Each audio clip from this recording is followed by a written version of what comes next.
Good afternoon. This is Joe Radis from One Step Technologies, reaching out to my friends in the jewelry business. The tip of this week is chargeback disputes.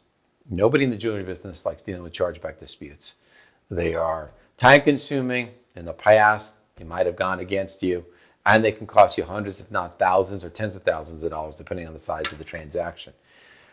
Many jewelers I speak to, believe it or not, their devices don't have the ability to do chip card.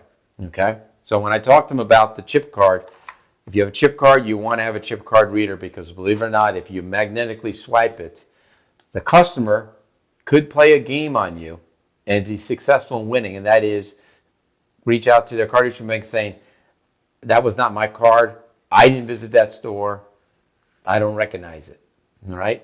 When a chip card is magnetically swiped, the burden shifts from cardholder back to merchant because the card issuing bank says chip card red should be chip card red.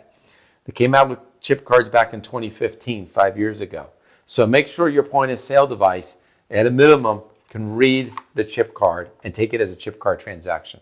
And I'm only talking about card present transactions in this video. Keyed or very different set of rules.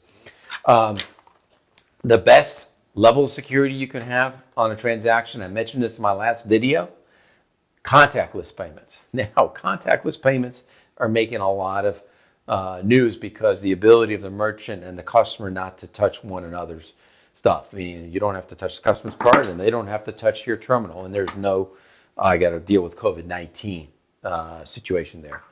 Contactless payment, Apple, Samsung, and Google Pay, those three different payment formats, wallets, cover a range of phones.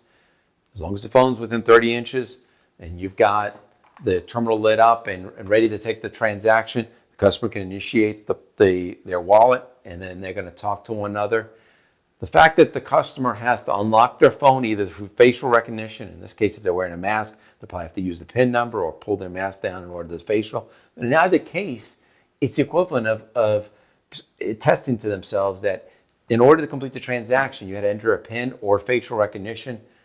That logic is passed on to the card issuing bank. They know it's contactless. I have not seen a contactless transaction do a chargeback dispute where the customer has said, I don't recognize the sale.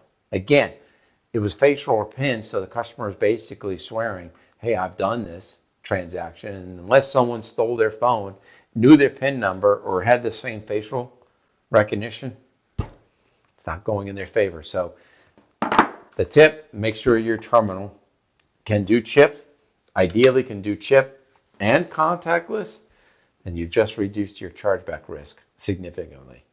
Talk to your point of sale system provider or your payments provider to see if you don't have this type of equipment, can they support it? If you've got any questions, reach out to me at joe@onesteptech.com. We'll be further happy to explain it. Thank you very much. This week's tip. Take care.